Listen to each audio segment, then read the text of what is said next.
Dragi poslušalci, dragi gledalci, vse vas lepo pozdravljam. Moje ime je Goga Sredojevič, sem vodja odnosov z javnostmi na Zvezi potrošnikov Slovenije in urednica revije ZPS Test. Z mano je kolega Matjaž Pirc in z njim bova danes pravzaprav povprašala soustanovitelja in predsednika stranke Mi socialisti Miho Kordiša, kaj meni o potrošniških temah. Mi vsi smo potrošniki, zato je za nas pomembno, kako smo zastopani v programih vseh naših strank. Pred volitvami moramo vedeti, da nima smisla čakati na Evropo in da moramo vzeti usodo v svoje roke. Gremo volit!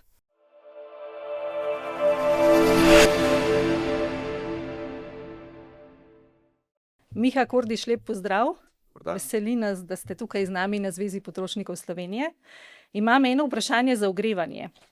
Konec leta je za nas podjetje Valicon opravilo raziskavo in izkazalo se je, da kar neverjetnih 91% vaših volivcev pozna delo Zveze potrošnikov Slovenije in da kar 73% v naše delo zaupa. Vas ti podatki presenečajo? Niti najmanj. Zveza potrošnikov Slovenije na nek način deluje kot naš potrošniški sindikat in ščiti naše pravice kot ljudi, ne samo takrat, ko smo na delovnem mestu, kar običajno sindikati počno, ampak tudi takrat, ko živimo v družbi, ne, kot potrošniki. In če kdo, potem so ravno naši podporniki, naši volivci tisti, ki to vrstno delo in angažma spremljajo in ga cenijo. Poznate Zvezo potrošnikov Slovenije tudi osebno in njen način delovanja? V resnici niti ne, bolj samo iz kakšnih situacij, kjer smo se znašli na skupnem bregu in smo se skupaj borili v preteklosti. Pa mogoče veste, kako se Zveza potrošnikov financira? Ne, sem se še spraševal. Glede na to, da sem vas ravno kar primerjal z sindikatom, mi je padlo, že včeraj, ko sem se pripravljal na ta naš pogovor, mi je padlo na pamet pismo, koliko ima pa Zveza potrošnikov dejanskega članstva. Ker mogoče bi bil pa to en smiselen vir financiranja, zato da se zagotovi vaša neodvisnost. Seveda mislim, da vas je potrebno podpreti z javnimi sredstvi. Vem pa tudi, da morajo take organizacije stati na svojih lastnih finančnih nogah, drugače se ne morejo zares avtonomno boriti. In vidim zlasti v vrstah državljankah in državljanih tisto podlago, tisto osnovo, na katere se organizacije, kot je Zveza potrošnikov, lahko oprejo. No, naj vam povem, da imamo kar blizu 8000 članov, ki nas redno podpirajo in nas niti ne zapuščajo tako zelo. Imate kakšno članarino? Evo, z veseljem so članom, da vam prispevam. Bomo zrihtali, koliko bomo končali. V redu, hvala. Je pa tako, da seveda moramo živeti tako kot druge nevladne organizacije tudi od projektov, kar se včasih lahko pozna na vsebini. Ali poznate naše teste? Ne, razen okolikor se občasno pojavijo v naših medijih, takrat, ko jih javnost komunicirate. Si pa želim, pa mislim, da tudi naši podporniki oziroma ljudje na splošno si želijo, da bi bilo tega več. Ravno zato, ker ste ena redkih organizacij, ki jim na področju potrošnje dejansko lahko zaupajo. Veletrgovcev prav gotovo ne morejo. Hvala. Se lotimo mogoče teme nevarne kemikalije v vsakdanjem življenju. Potrošniki v Evropi smo vsakodnevno izpostavljeni nevarnim kemikalijam. Te se nahajajo v izdelkih, hrani, pijači, domačem okolju in pri tem so seveda posebej ranljivi otroci in pa tudi nosečnice. In dokazano je, da se nekatere kemikalije prenašajo celo z matere na še nerojenega otroka. Otroci so hormonskim motilcem izpostavljeni skoraj od prvega dne življenja in 79% vaših volivcev meni, da je kemijska varnost izdelkov pomembna oziroma zelo pomembna. Kaj o tem osebno menite vi? Vidite to kot velik ali le manjši problem in seveda zakaj? Vidim to kot velik problem, a hkrati to vidim tudi sistem sveta, sistema, v katerem živimo. Naše gospodarstvo je tržno gospodarstvo, obvladuje ga kapital in kapital ima en sam smisel obstoja. To ni zadovoljevanje naših potreb, da mi dobimo kakovostne produkte, da mi dobimo varne produkte, ker jih potrebujemo za naše življenje. Kapital zanima samo dobiček, profit. In seveda je s profitom v mislih pripravljen rezati vse žive vogale, dokler so številke na koncu razpredelnice vsak dan bolj zelene, kot si lastniki kapitala tega želijo. In seveda je prisotnost nevarnih snovi v naših potrošnih izdelkih eden izmed izkazov tega, kako škodljiva kapitalistična družba je.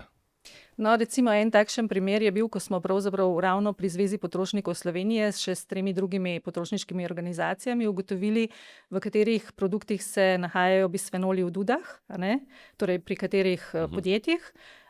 Na srečo je to podjetje odreagiralo hitro in svoj proizvod umaknilo, ampak naša država nima posluha za naš poziv, da bi umaknili bisfenole iz dud, kot recimo Avstrija ali Francija, ki sta to storili sami. Torej, kako gledate na to, da EU, da mi vedno čakamo, da vse pride iz Bruslja? Evropska unija je kapitalistična politična organizacija in Slovenija je kapitalistična država. Smisel obstoja teh struktur je, da prednostno zagotavlja akumulacijo kapitala. Javni interes, zaščito potrošnikov, delavskih pravic, okolja in tako naprej, ščiti pa samo v tej meri, kolikor smo se mi sposobni to izboriti. In očitno, specifično za ta primer bisfenolov, ni bilo zgrajenega ali nismo skupaj zgradili še dovolj pritiska, da bi naše politične odločevalce prisilili, da upoštevajo interese ljudi in jim dajo prednost pred dobički nekaj njihovih bogatih prijateljev, ki na račun uporabe te sestavine ustvarjajo profite. Še posebej, če te sestavine lahko zamenjamo, ne? Ja, mislim, da v tem primeru ne gre za kakršnekoli tehnične manke, gre samo za to, da se ustvarja dobičkonosne presežke po liniji najmanjšega odpora. In to se bo pač nadaljevalo, dokler jih zadostno ne pritisnemo. Ali po pravni poti, ali z državljansko nepokorščino, z vsemi drugimi oblikami političnega pritiska, ker edino na ta način si lahko zagotovimo, da v boljšo prihodnost pridemo. Drugače nas bodo vedno samo strigali, pa gledali, kako na nas lahko služijo. Kakšno je pa stališče vaše stranke glede bolj robustne zakonodaje, učinkovitega nadzora ter prepovedi prodaje izdelkov, ki vsebujejo zdravju škodljive kemikalije? No, sej delno ste že odgovorili, ampak to sprašujem zato, ker ravno sedaj v Evropi potekajo pogajanja o tako imenovanem kemijskem omnibusu in zadeve nikakor ne gredo v smeri zagotavljanja bolj kemijsko varnih izdelkov. Glavni cilj je v resnici zdaj rahljanje predpisov. In s tem naj bi zagotovili večjo konkurenčnost evropske kemijske industrije. Ampak kar 77% vaših volivcev zagovarja še bolj strogo zakonodajo in nadzor na področju kemijske varnosti. Torej, se vam ne zdi, da v tem trenutku v Evropi na področju kemijske varnosti odločevalci delajo v nasprotju z željami njihovih volivcev? Kakršnekoli ukrepe, ki bi dodatno zaščitili ljudi kot potrošnike, mi socialisti podpiramo. Karkoli že je, karkoli gre v tej smeri, dvignemo svoje roke in skratka prispevamo svoje glasove in si želimo, da se ta regulativa in zaščita dejansko udejanji. Se pa ne strinjam z vašo izhodiščno tezo, da evropski vrh specifično v tem primeru deluje proti svojim volivcem. Oni zmeram delujejo proti svojim volivcem in tudi sami sebe ne obravnavajo, kakor da je njihova naloga zaščita potrošnikov pred stran potmi kemijske industrije, nego je njihov job to, da zagotavljajo življenjski prostor nemški in francoski kemijski industriji. In točno to počnejo. Ni problem samo tale omnibus, tudi prejšnji omnibus je odstrelil seznam spornih snovi oziroma vprašljivih snovi, ki so zelo verjetno sporne, iz ne zares dobrega razloga kakršnega koli javnega interesa. Ker vse te snovi se bodo z skoraj 100% z gotovostjo izkazale, da so toliko zdravju škodljive, da se jih bo prepovedal, ampak oni so kar ta seznam umaknili. Zakaj so to naredili? Ja, ravno zaradi tega, ker se ukvarjajo z konkurenčnostjo, beri zaslužkom nemške in francoske kemijske industrije. Hkrati uporabljajo pa Evropsko unijo, ki se propagira kot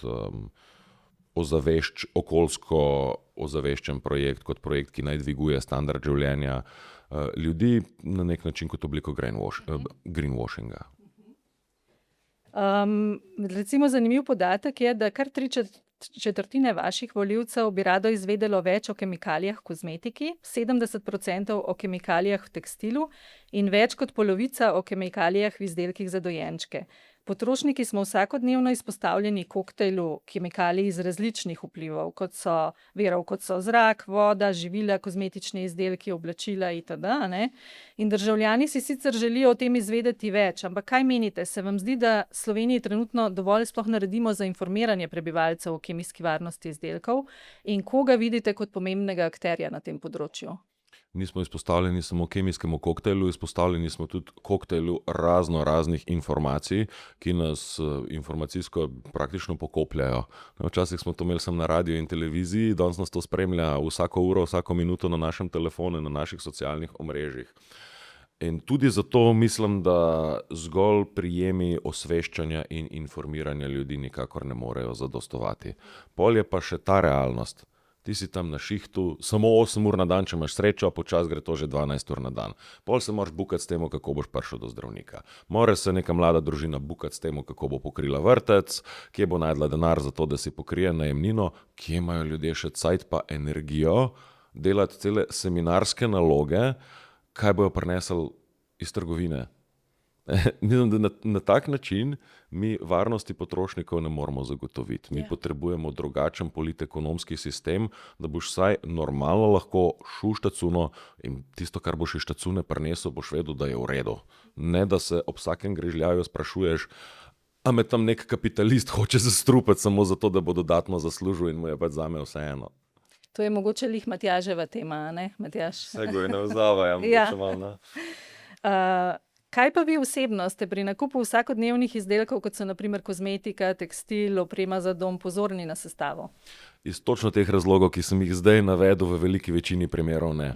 Ne bom najdel časa pa energije, da se v to investiram. Mislim, še cun mi ne rata pravočasno obrati doma. Torej ne poiščete dodatnih informacij, zaupanja vrednih ekoloških certifikatov in podobno? Ne, v veliki večini primerov ne, razen če me kakšna stvar tako res ekstra poeziji, kot je recimo izraelski genocid nad Palestino. Tam pa malo pogledam, kaj pride iz okupiranih območij. Bi podprli projekte, v katerih bi neodvisne nevladne organizacije lahko naredile več primerjalnih testov, vključno s prisotnostjo nevarnih kemikalij in o tem osveščale državljane? Da, vsekakor, da si ravno mislim, da je prvenstvena naloga javnih inštitucij. To sem vas hotela še vprašati. Ja. Inšpekcij in to, da je to njihov glavni družbeni mandat. Če ga ne upravljajo dovolj dobro, ne jih država podkrepi s financami, s kadrom, z dodatnimi kompetencami, ne pa da država svojo temeljno nalogo zaščite državljank in državljanov pred ekscesi kapitalizma, če jim tako rečemo, outsourca na aktivizem nevladnih organizacij. Se je dobrodošel, ne me narobe razumeti, ful dobro, da to je, ampak pismo, tam plačujemo davke, tam imamo državo, ne tu zrihta. No, zdaj pa predajam besedo Matjažu Percu, vodji prehranskega oddelka na Zvezi potrošnikov Slovenije, ki je tudi organiziral zelo odmevno mednarodno konferenco na temo oglaševanja nezdravih živil otrokom. In mislim, da bo zelo veliko zanimivih vprašanj imel še z tega področja. Okay. No, prej smo govorili o tem, da pač potrošniki nimajo časa v trgovini delati researcha, se ubadati s tem, kaj bo prineslo domov v nakupovalni košari, ampak zato nam pa pač oglaševalci poskušajo lajšati življenje in nam pač povejo na sprednjih straneh embalaže, preko oglasov, takšnih in drugačnih, kaj moramo kupiti, da bomo pač zdravi, srečni in tako naprej. Ampak prihajamo zdaj do te teme, ne, se pravi, eno od teh domen je tudi oglaševanje otrokom in v bistvu danes živimo v nekem okolju, kjer so otroci praktično tarče oglasov za sladkarije, sladke pijače, hitro hrano in ostala živila praktično povsod, torej po televiziji, v tisku, v trgovini, digitalnih omrežjih, se pravi družbenih omrežjih in pa seveda tudi v računalniških igrah. In to ima v bistvu tudi zelo velik vpliv na njihove prehranske vzorce in tudi v končni fazi na dolgoročno zdravje. In v bistvu temu tudi zelo jasno prikimava tudi znanost, se pravi, zelo nedvoumno je dokazana ta vzročna povezava. Torej, bolj kot so otroci izpostavljeni oglasom za, bomo rekli, hranilno revna, pa energijsko bogata živila, bolj posegajo po takšnih živilih, višje njihov energijski vnos, in pač seveda to bistveno poveča tveganje za razvoj debelosti in vse to je pač v luči tega, da živimo v dobi, kjer je že skoraj vsak tretji otrok bodisi prekomerne težak oziroma kar predebel oziroma živi z debelostjo. Zdaj, to oglaševanje, ki ciljno otroke res predstavlja nek pomemben javnozdravstveni problem zdaj že na tej točki in tega se tudi zavedajo marsikateri državi, torej recimo Avstralci, Britanci, Danci, Norvežani so že sprejeli oziroma sprejemajo ukrepe, ki bi to omejili. In dejansko prepovedujejo oglaševanje otrokom, mladostnikom, nekje pa tudi kar to omejijo za celotno prebivalstvo. In zdaj mene v bistvu najbolj zanima, zakaj v luči tega, kaj se dogaja v tujini, v luči tega, kaj vemo, kaj znanost pravi, zakaj Slovenija še vedno ni uvedla podobnih ukrepov. Se pravi, zakaj smo še vedno tam, kjer smo, kljub temu, da je pač problem prisoten, viden in jasno dokazan. iz istih razlogov, zaradi katerih velika večina problemov v naši družbi ustraja. Zaradi tega, ker bi v primeru omejitev prepovedi tovrstnega oglaševanja določeni kosi kapitala, ki profitirajo na sladkih pijačah, recimo, bili obdel svojega dobička. In to se bo spremenilo samo, če politični vrh, naše odločevalce dovolj pritisnemo z vsestranskimi kampanjami, z vsemi sredstvi, s katerimi jih lahko, zato da ukrepe, ki jih potrebujemo, potem tudi sprejmejo. Ampak, a nimajo tega kapitala tudi v Veliki Britaniji? Seveda, da ga imajo, ampak očitno so se ljudje v Veliki Britaniji, ne poznam primera dovolj, da bi komorkoli pamet solil, ampak mislim, da so se v Veliki Britaniji dovolj močno ljudje zorganizirali, da so pritisnili, to zahtevali in si svoje pravice izborili. Je pa recimo tudi Velika Britanija še veliko bolj podivjana prostotržna družba, kakor je Slovenija. In v takih družbah včasih država, če ravno je kapitalistična država, če ravno primarno skrbi za akumulacijo kapitala in za dobičke, vseeno vstopi in ljudi zaščiti, preprosto zato, ker je samo družbeno tkivo toliko ogroženo, da bo razpadlo. So pa nam kolegi iz teh potrošniških organizacij pravzaprav povedali tudi, da veliko prišparajo na javnem zdravstvu. Če vam dam še en konkreten primer tega, kar govorim, ni bilo potrebno toliko zelo velik pritiske, da je na začetku industrijske revolucije viktorijanska Velika Britanija začela vstopati v ekonomske in socialne odnose in krajšati delovni čas. Zakaj? Zaradi tega, ker so iz teh angleških fabrik prišli tako zelo izčrpani ljudje, da jih niti za vojake ni mogla ponuditi. Ampak kako pa potem recimo odgovarjam argumentu, ki ga pa zelo pogosto slišimo strani gospodarstva, da pač takšno omejevanje povzroča bistveno preveč rekel, neke škode oziroma omejuje gospodarstvo in da pač zaradi tega bo gospodarstvo trpelo ogromne izgube. Pa dobro, pa to poslušamo že 200 let, pa kaj mislim. Dvignemo minimalno plačo, ojoj ne, gospodarstvo bo propadlo, prepovejmo otroško delo, ja potem se nam bo pa družba sesula, ker ne bomo več mogli delati in tako naprej in tako naprej.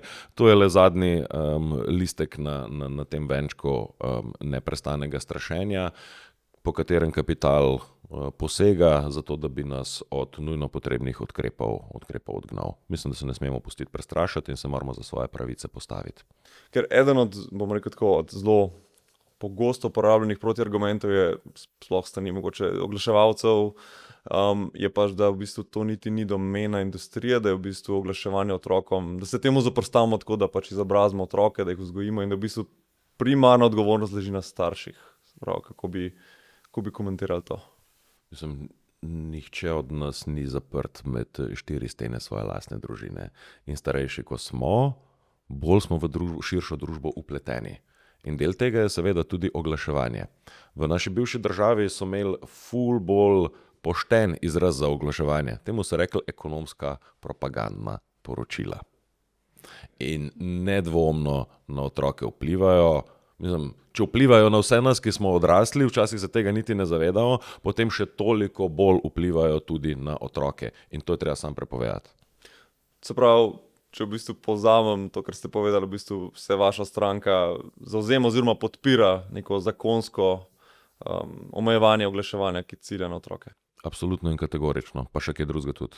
Okay. Se je mogoče tukaj lahko tudi omeniti, da mi smo leta 2025 polet smo izvedli anketo na Zvezi potrošnikov Slovenije, v kateri je v bistvu odgovore podalo 1450 Slovenk in Slovencev in v bistvu 88 anketirancev je bilo mnenja, da so slovenski otroci preveč izpostavljeni spornemu oglaševanju.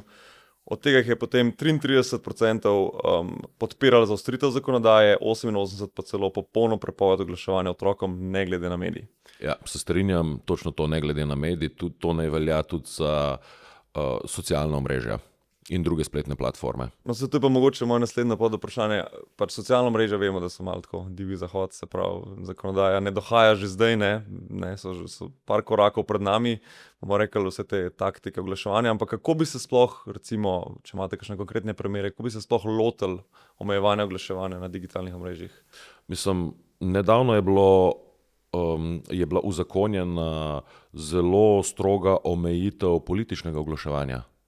Če to lahko velja za politično propagandna sporočila, zakaj ne more veljati tudi za ekonomsko propagandna sporočila? Brez težav. Ta mehanizem že obstaja. Samo politična volja je potrebna za to, da se ga udejanji.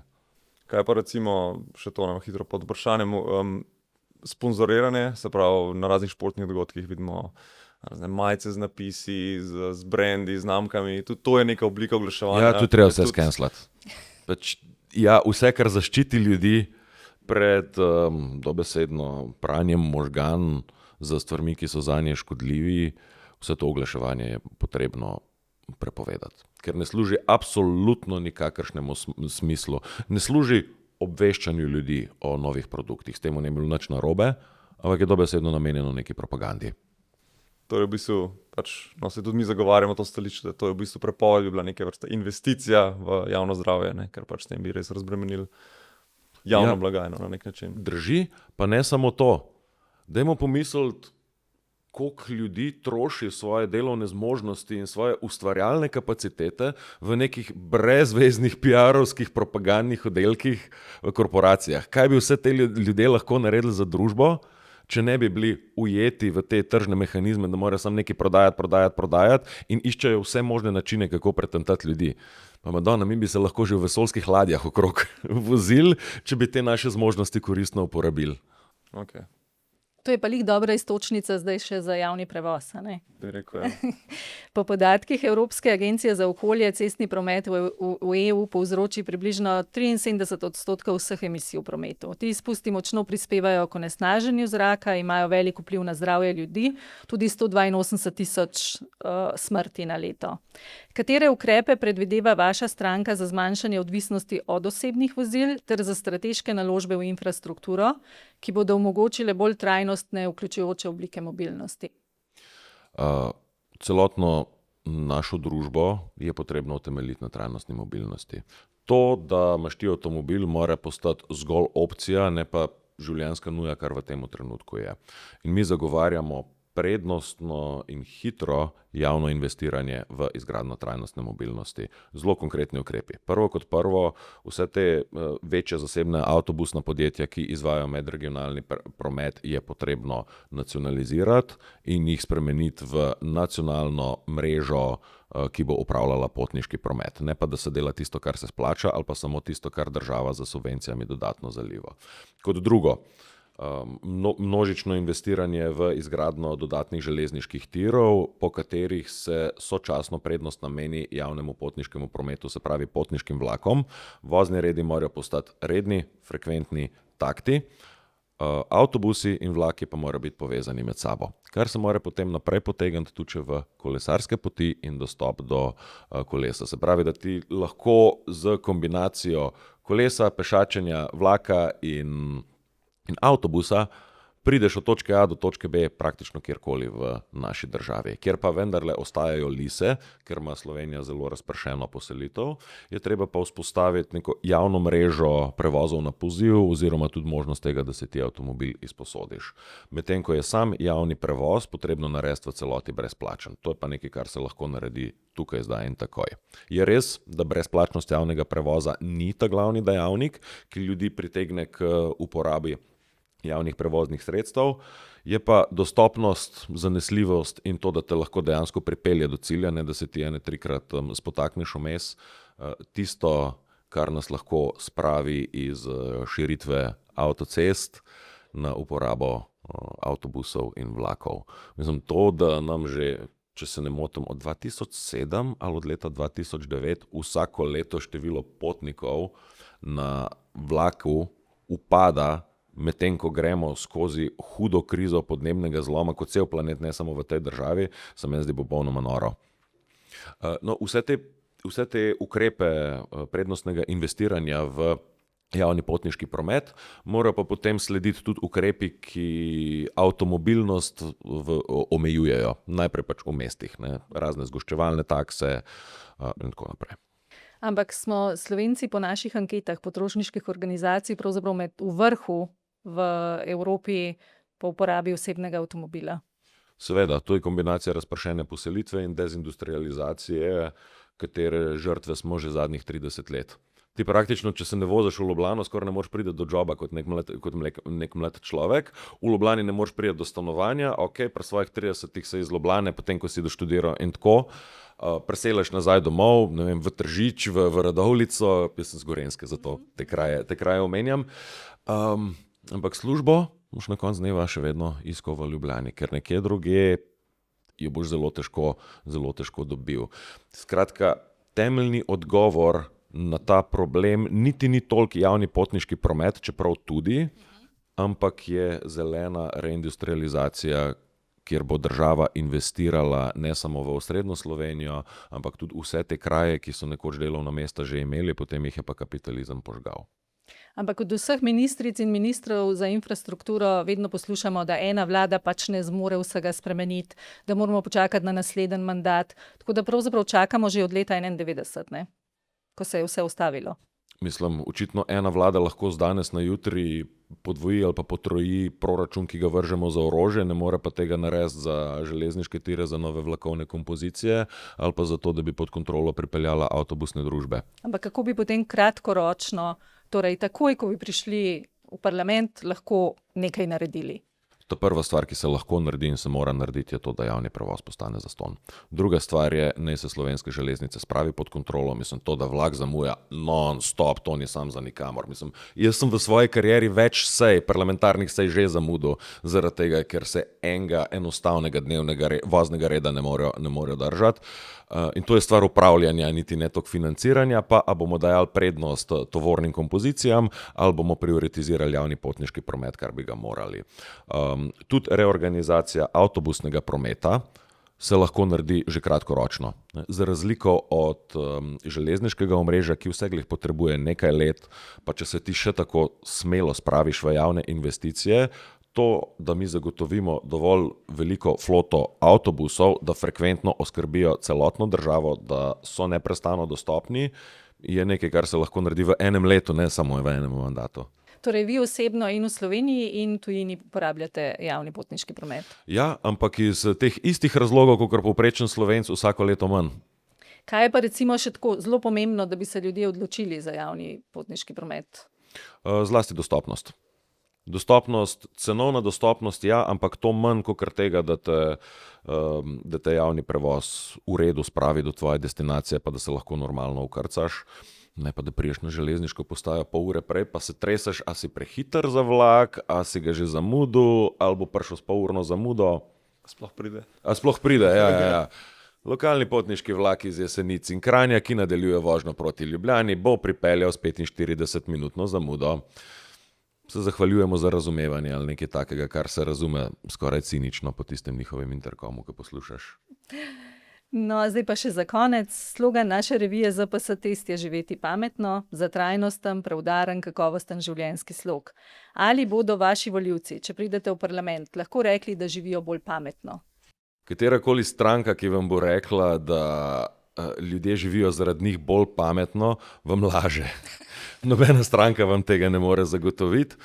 Mi socialisti vam pa lahko zagotovimo nekaj drugega. In sicer, da se bomo dosledno in brezkompromisno borili za pravice, ki jih ljudje potrebujemo. Naj si gre za pravice na delovnem mestu, naj si gre za naše pravice v skupnosti, do tega, da imamo čisto pitno vodo, čisti zrak, zelenico pred našimi domovanji, ali pa to, da ko gremo v trgovino, da lahko tam dobimo, kar potrebujemo za normalno ceno, brez da bi se rabilo vmes spraševati, a je to zdravo ali našemu zdravju nevarno. Lahko še malo povrtam, torej kaj bi se konkretno za njih spremenilo na bolje?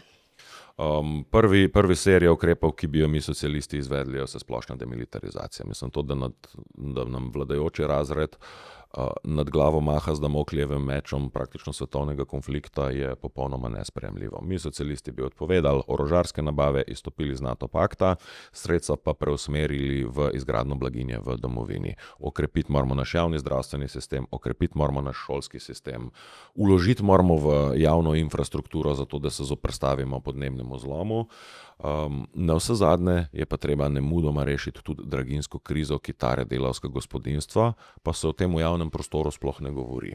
V zadnjih 4 letih je kupna moč delavskega razreda bistveno upadla. Cene hrane so se v povprečju dvignile za 1/3 in prejemki ljudi, od štipendij do penzij, do plač, temu ne sledijo. Mi socialisti bi to prednostno spremenili. Kot družba smo dovolj bogata, dobički so rekordni, dajmo dvigniti plače, dajmo dvigniti pokojnine preko praga tveganja revščine in dajmo zaščititi naše mlade. Lahko se da, če se hoče. Ampak kaj bodo pa opazili takoj? Ne, da bi čakali dolgoletne reforme in obljube, da rabite recimo več mandatov v parlamentu. Mislim, da to slednje, kar sem ravno kar naštel. Orožarske nabave se lahko odpove takoj, za eno sejo. Minimalno plačo se lahko dvigne takoj, za eno sejo. Princip enka je minimalka, da ti z dvigom minimalke grejo gor še vse ostale delavske plače, se prav tako lahko naredi takoj. In tudi to, da zajamčena pokojnina za ljudi, ki so 40 let delali, še kar ustraja več kot 200 evrov pod pragom tveganja revščine, se lahko spremeni takoj. To je stvar ene določbe, ene seje in ene spremembe v enemu zakonu. In kje smo tukaj nevladne organizacije, tudi moramo si potem zvišati plače ali kako? Ključno sredstvo pritiska, ki vse te spremembe sploh lahko omogoči. Mi socialisti sami tega ne moremo, ker zgolj iz parlamenta se stvari ne spreminjajo. Če se pa skupaj organiziramo v skupnosti na delovnem mestu, pa tudi mi borci, ki delujemo v institucionalni politiki, potem pa z javnim pritiskom, z našim organiziranjem in vztrajnostjo spremembe lahko dosežemo. No, vsezadnje, to je edini način, kako so se spremembe zgodile kadarkoli v človeški zgodovini. Miha Kordiš, najlepša hvala za pogovor. Matjaž, mogoče še kaj dodaš? Hvala, to je to. Ja, hvala vam za vabilo. Hvala. Zdaj pa rabim tisto prijavnico. Super. Pa še pozvali bomo vse, da se udeležijo volitev in da pod našim sloganom Ne čakaj na Evropo naredimo nekaj zdaj. To, dober slogan.